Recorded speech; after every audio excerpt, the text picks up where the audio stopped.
Hola, ¿qué tal a todos? Bienvenidos a mi canal. El día de hoy vamos a hablar de la filosofía de las emociones. Y bueno, una disculpa por no subir video en tantos días. Es que lo que pasa es que estuve trabajando de nuevo en una novela que he estado haciendo desde hace mucho. Llevo mucho tiempo haciéndola, ya les contaré después más adelante. Pero bueno, estaba trabajando en eso, entonces no había tenido tiempo de subir video. Lo que me llama la atención del tema de las emociones es que en Occidente generalmente se divide de la razón. Se piensan la razón y las emociones como cosas separadas en las que muchas veces se privilegia la razón. Esto lo podemos observar en la filosofía de Platón, donde realmente existe una jerarquía muy marcada, ¿no? Porque, bueno, Platón habla acerca de las ideas como conceptos elevados y necesarios, o sea, son los conceptos metafísicos que rigen la realidad, que esas ideas son eternas, son inmutables y que son lo que determinan al mundo. Todo el mundo de la pluralidad, todo el mundo tangible, en realidad es una sombra de esas ideas que se encuentran en el topos Uranus, en el mundo de las ideas. Y bueno, en ese sentido divide también el alma en tres partes, cosa que ya habíamos visto en otros videos. Primero el alma racional, que sería el áuriga, y tiene dos caballos, que una es la parte afectiva y otro la parte de los apetitos, ¿no? Como algo más físico, más de cuestiones inmediatas. Y de alguna manera vemos en esta imagen cómo privilegia la razón por sobre estas dos cosas, ¿no? Estas cosas sí son el motor, tienen toda la potencia, sin embargo la razón es la que debe dominarlas y es la que debe regirlas. ¿Por qué este Platón le da a la razón este papel tan importante, ¿no? En el alma humana, como casi el conductor de estos caballos, ¿no?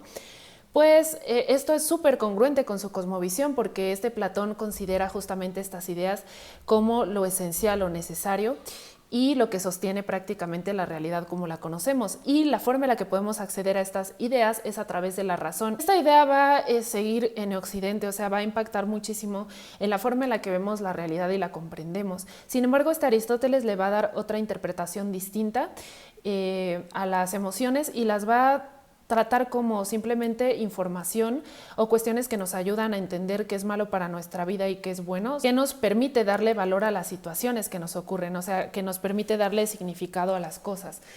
Significado como si es bueno para nosotros o si es malo, ¿no? Entonces Aristóteles vemos que tiene una visión de las emociones mucho más aterrizada a este mundo, ¿no? O sea, realmente hacen un servicio dentro de este mundo y este Aristóteles no considera necesariamente que tenga que existir otro mundo que justifique este. Y después va a surgir una doctrina filosófica muy importante que va a impactar en el pensamiento también occidental, que es el estoicismo o los estoicos.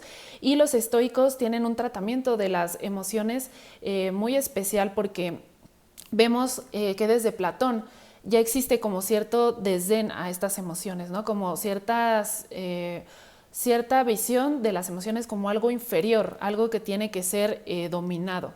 Y esto va a continuar en el pensamiento estoico, o sea, los estoicos realmente consideran que las emociones o que muchas de ellas son algo inútiles, como una especie de enfermedad que no nos ayuda en nada y que hay que erradicar hasta llegar a la ataraxia, que es un concepto de ellos muy interesante, que es la calma derivada de esta práctica del dominio de las emociones. Es un estado de reposo, un estado donde realmente no existe mucho juego, muchas curvas de felicidad y tristeza, simplemente se mantiene uno como en un estado estable, en un estado controlado de sí mismo. Estas emociones para los estoicos son cosas que nos esclavizan, que no nos permiten tener libertad y no nos permiten poseernos a nosotros mismos. Esto es muy interesante porque también tiene un eco en la visión cristiana del mundo, donde las pasiones son algo que debe de ser controlado, ¿no? Y vemos todos estos controles que se le hacen al cuerpo, estos mecanismos de control a estas pasiones, ¿no? A estas emociones.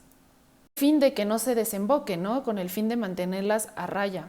Los estoicos básicamente se referían a aquellas emociones inútiles, como esas emociones que no nos llevan a nada y que son momentáneas, son temporales y que no determinan como nuestra vida o no tienen importancia. Los estoicos hacen mucho hincapié en centrarse en lo realmente importante. Por ejemplo, en el libro de Séneca, La brevedad de la vida, habla de, bueno, actúa sabiendo que la vida es muy breve, que va a llegar un punto en el que te vas a morir, entonces no desperdicies el tiempo en cosas innecesarias y en cosas que no tienen un impacto, una trascendencia. Bueno, en general la visión platónica de separar esta cuestión de los apetitos y los afectos, pues va a impactar también en la forma en la que vemos las emociones, ¿no? En algunos filósofos podemos notar cómo existe una separación de las emociones como apetitos más carnales y los afectos que estarían en un plano un tanto superior. De hecho, Platón lo plantea así, ¿no? Un caballo es negro, es como malo, bueno, es negativo porque son pasiones más bajas, o sea, son más corporales, y el otro son un poco más elevadas esas pasiones, ¿no? Que sería el caballo blanco, que serían los afectos, ¿no? Que están regidos más por cuestiones como el amor, y los otros más por apetitos inmediatos.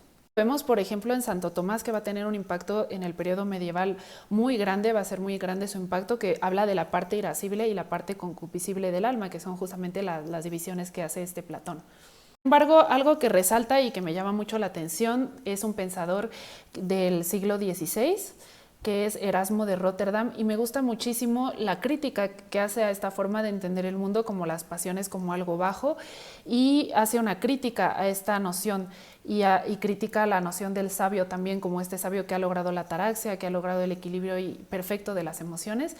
Esto lo hace en el texto de Elogio a la locura, donde él realmente trata estos temas y dice que las emociones son parte importante de la realidad.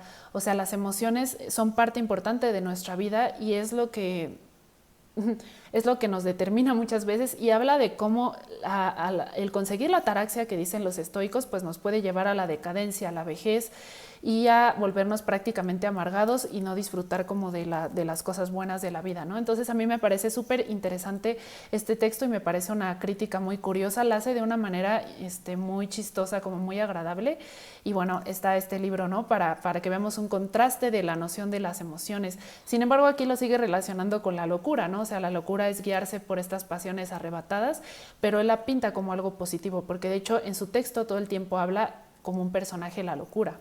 Pero bueno, aparte de este texto tan llamativo, en general en Occidente se sigue la misma tendencia de poner un poco abajo las emociones, pero algunos filósofos del siglo XVIII comienzan a meterse más a esta experiencia humana más viva, ¿no? Que no es aquello que simplemente está como en lo racional, en lo frío, en lo apolíneo, y comienza a ser también algo dionisíaco, ¿no? La experiencia sensible humana, las artes, ¿no? Comienzan en el siglo XVIII, también, sobre todo a finales del siglo XVIII, comienzan a tener un papel central como aquellas expresiones del espíritu humano, ¿no? ¿Y por qué digo las artes y las emociones? Porque, bueno, las artes y la emocionalidad están bastante vinculadas, ¿no? Las artes son una expresión emocional del ser humano también. Y hay que recordar que el concepto del arte, como lo conocemos en la modernidad, pues surge con el surgimiento también de la estética, ¿no? De estas nociones de la experiencia sensible, porque antes del siglo XVIII no existía el concepto de estética. Vemos que es una rama tardía de la filosofía, es una rama que se desarrolla mucho después. Surgen tratados como el de Burke, como el de Joseph Addison, que comienzan a estudiar la experiencia estética, lo bello, lo sublime, lo horrendo, o sea, todas aquellas afectaciones sensibles que ocuparían el espacio prácticamente de lo emocional, del cuerpo, de las reacciones un tanto físicas, un tanto pues más ligadas a esta parte del patos, ¿no? de las emociones sensibles. Es hasta el siglo XVIII y XIX cuando esto se consolida y las artes consiguen su autonomía, consiguen deslindarse de aspectos políticos, de aspectos religiosos, y comienzan a ser un área del conocimiento en sí misma. La estética emerge como aquella rama que va a estudiar las afectaciones del ser humano, pero sobre todo en este campo del arte. Sin embargo, todavía actualmente nos queda esta idea de la separación entre la emoción y la razón. Es algo que todavía sobrevive incluso en nuestros días. Pero bueno, dejo el video hasta aquí para no hacerlo tan largo y espero que les haya gustado. Dejen sus comentarios y qué opinan sobre la razón y las emociones. ¿Creen que las emociones son algo que debe de ser sometido para lograr la libertad del ser humano? Gracias por ver, no olviden suscribirse, compartir y los espero en el siguiente video.